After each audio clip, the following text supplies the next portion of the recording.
Welcome back to another coffee chat. I've just finished making my latte. I want to give you guys an update on this office space. I'm going to take these off. It's done. I don't know if I said this already in the other coffee chat, but if I keep talking about it, sorry. I just love this color. It is so cute. Let me show you guys my outfit before I get started. Okay. So my sweater is from Zara. I got it forever ago. My jeans are from A Gold. Got them tailored because that makes your clothes look a lot better. My trench coat is from the Frankie shop, which I am gonna slip off because the heat in my house is on and it's a bit warm. I had to have this coat on, so I'm just gonna take this right off. But yeah, I paired it with my boots from Schutz. They're black boots. They go all the way up here, but I just tuck them underneath the jeans. Absolutely love. Let's get a little close up. I always talk about wearing these earrings. These ones are from 24 Karat in Beverly Hills. These ones are from my girl Kyyah Nicole, Instagram, TikTok. She did a collaboration. I can never remember the name of the brand. However, if you're interested in these earrings, I'm gonna put them in the description box so you can like just click and go to that website. So yeah, let's get into this video. Today we're gonna be talking about how to build wealth with a regular 9-to-5 job, no entrepreneurship required. And we're also going to be talking about how to combat issues with job hopping, because that is a little bit required, I think, in this era in order for you to build wealth with a traditional 9-to-5. So let me take a sip of this latte and we can get into it. Made to perfection. I've made 2 videos in the past month or so talking about entrepreneurship. One of them, I talked about how I started my own independent consulting firm and what that journey was like, the steps that you need to take if you want to do the same thing in any professional career. The second video I made was what it takes to be an entrepreneur. And at the end of that video, I went into detail talking about how you don't have to start your own business in order to build wealth. Complete fallacy when people try to make statements that if you want to really make a lot of money, if you really want to go at it, you gotta start your own business. Yes and no, but there's multiple ways to acquire wealth. I've talked about it on TikTok and Instagram, and now I'm so excited to be talking about it on one of my favorite platforms, YouTube. Let's start at the very top. How is it possible to build wealth with a regular 9-to-5? Well, for one, think about all the people who started at one level and then stayed with the same organization or stayed in the same industry and climbed their way all the way up to VP, executive, CEO of some sort. They made it all the way to the C-suite. Those people were acquiring equity, and also their base salaries were going up each year that they remained in that industry, that profession, or at that company. And when you get to CEO, you make a lot more money. Even though you don't own the company, it's still a position that has a higher stake, and therefore you are given a bigger piece of the pie. A lot of the wealthy people that exist in this world, you might not even know, never even heard of them. They are likely CEOs of various companies,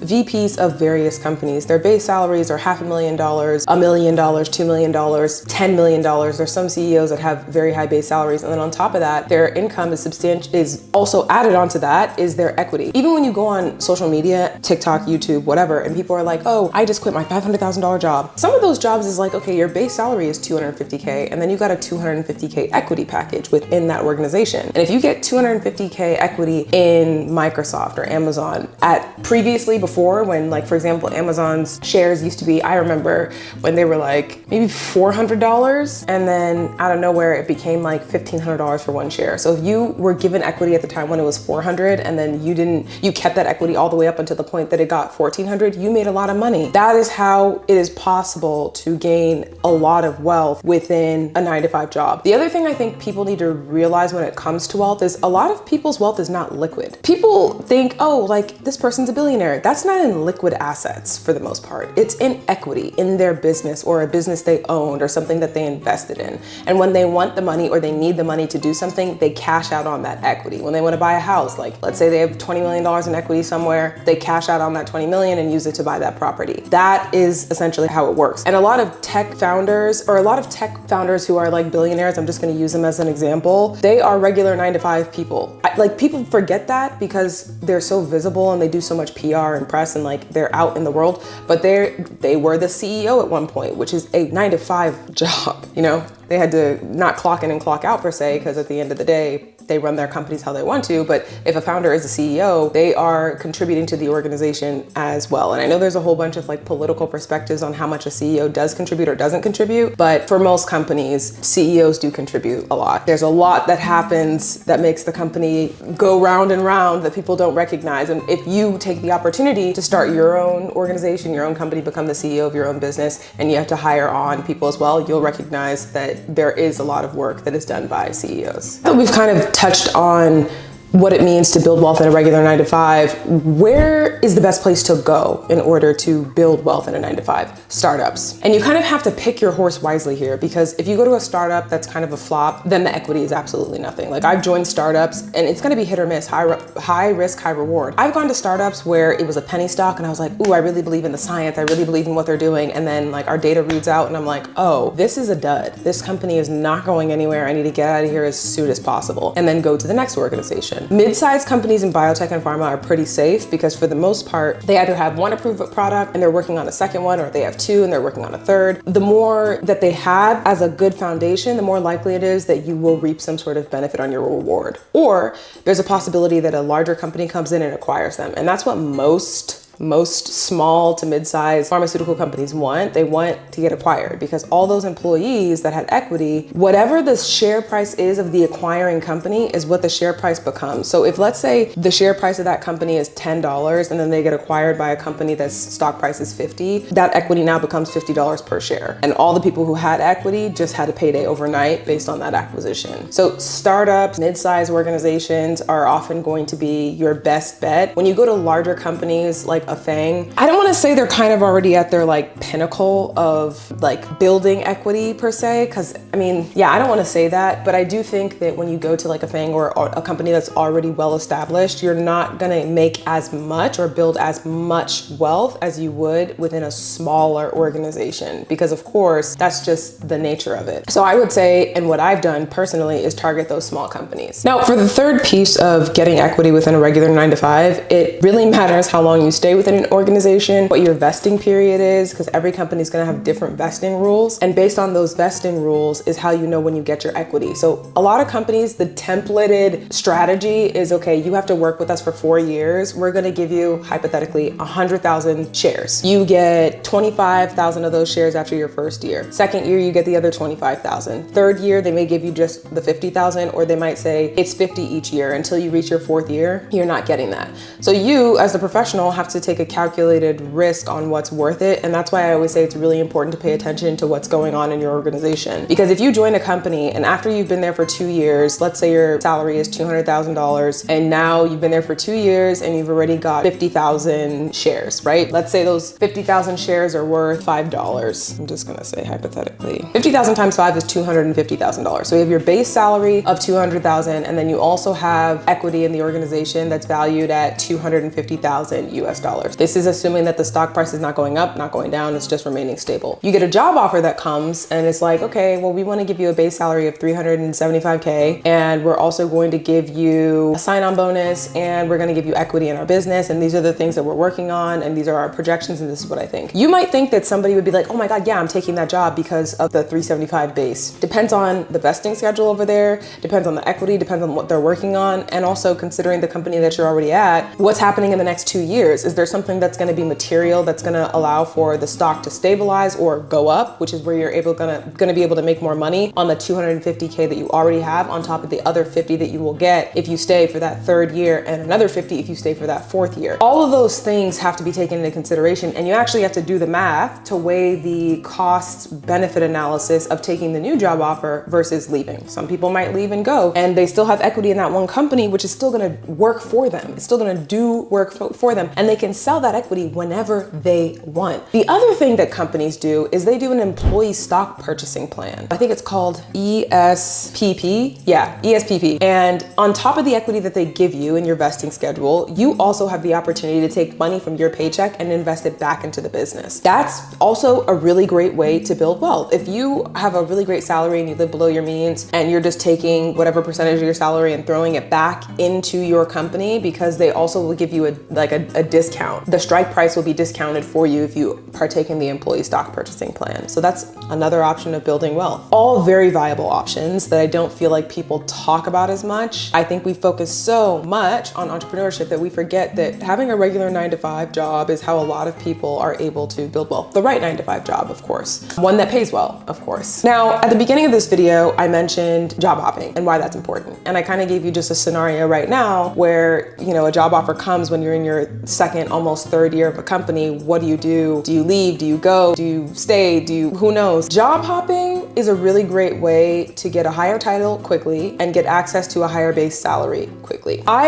have job hopped, and oftentimes the companies that have left, there was no equity. Like when I worked at a consulting firm, there was no equity in that company. So me staying, I wasn't making additional money, but working at that consulting firm gave me a lot of exposure to get to a higher title in my career more quickly because I was working across so many clients and so many products, and it just diversified my experience to open the door for me to even start consulting on my own. There's no equity in my consulting company. All the equity is whatever I build. Whatever I make is what I get. Whatever the company makes is all for me. I mean, I can invest it in how I choose. I can take that money and put it in the stock market. I can invest it in myself. I can invest it back in the business. There's so many different things that I can do, but it's not the same as working full-time for a company that gives me an equity package. And I come to work, I do my job 9 to 5, and when I go to sleep, the equity is still working for me. If I leave the company and I've taken that equity, it's still working for me. I have job hopped from companies like the consulting firm that, I wasn't making equity, or from companies that had penny stocks, and I was paying very close attention to the data, and there was not much that was gonna happen with the company, so I decided to leave.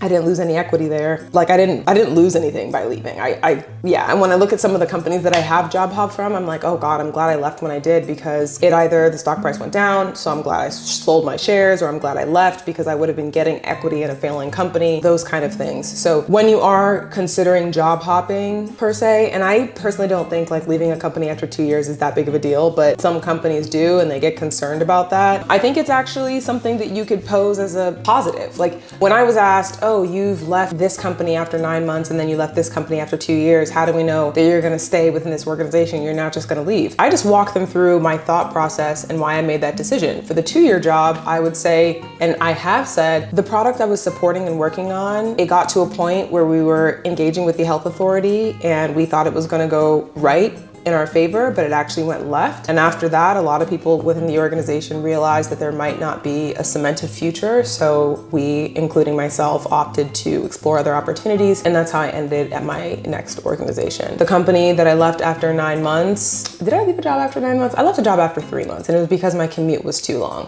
And I explained that and say my commute was 3 hours one way and it just wasn't feasible, which was true. But taking that job helped me get my next role and the next role after that. You just have to talk the interviewer through your thought process and why it was smart and strategic and admirable. I left my consulting firm because my direct reports were making 12.5% more than me, and I accidentally found out. And I tell interviewers that. I say that's what happened. And when I asked my employer to rectify the issue, they said no, despite me managing a team of 5 and helping procure new clients. So I knew for myself that I had to go. To value my own intellect and my worth, I had to walk away from that organization. And they begged me to stay. I say all those things. I'm very honest. But when it comes to job hopping, I'm strategic with it. I don't just leave because of any specific reason. There has to be a bunch of reasons, and it has to either contribute to leaving this job is going to help me earn more or improve my net worth, or leaving this job is going to improve my mental health and my sanity. Those are the things that I look at when it comes to moving away from an organization. Now, where I am now, I do not plan on leaving at all. And I actually feel like I'm at a point in my career where I just want to focus on building equity and building a certain amount of wealth within my industry, and that will come with me staying to obtain the appropriate amount of equity that I feel is enough for me. Where do you find companies that offer equity? Most companies do nowadays. It's not that challenging. I didn't start getting offered equity until my 5th or 4th regulatory role. I was pretty entry level. So in my 4th year of my career, or my 5th year of my career, is when I started getting offered compensation packages that have equity. And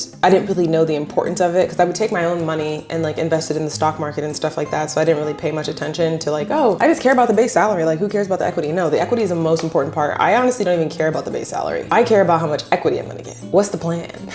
Because I don't want to work forever. So we gotta make something shake. Most companies will offer you equity. Just go on LinkedIn. Even though a lot of people like to say LinkedIn is unreliable, I think that you will find a lot of opportunities there. And even if you go outside of like the job search and you just go on posts, and under posts you search, under posts that people actually put we're hiring, or if you work in like software engineer, looking for a software developer, looking for a project manager, posts will come up within the past like 24 hours or 7 days of job titles. And I think sometimes they'll put like, oh, offering competitive compensation compensation package plus equity or like something like that. Those are the things that you should be looking for. You can negotiate equity in your compensation package as well. You can increase the salary and decrease the equity package if you want. Sometimes they have to have their board of directors look at that, so it might take a little bit longer for you to hear an answer for them, but that's definitely something you can do. I personally wouldn't do that unless I have no doubt in my mind that this company is gonna be like a major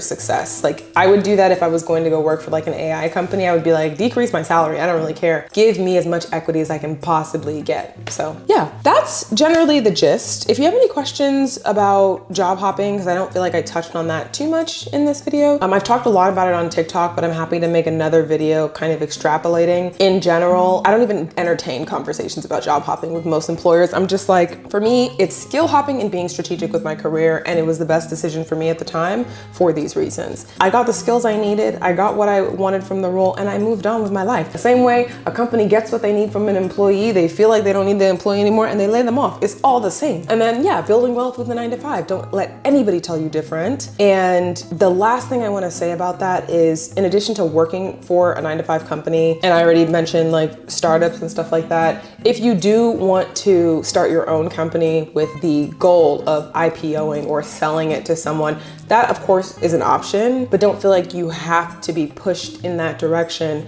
just because there's so much rhetoric and like there's this strong narrative of people saying like, if you're never gonna be financially free if you don't leave your 9-to-5. Completely untrue. Yeah. Anyway, I hope you guys enjoyed this coffee chat. I know I sure did. I have to start my workday now, but I'm loving these conversations that we're having, and I hope we continue to have more. Leave comments down below so I can make video responses to anything specific that you are looking for an answer to. Cheers.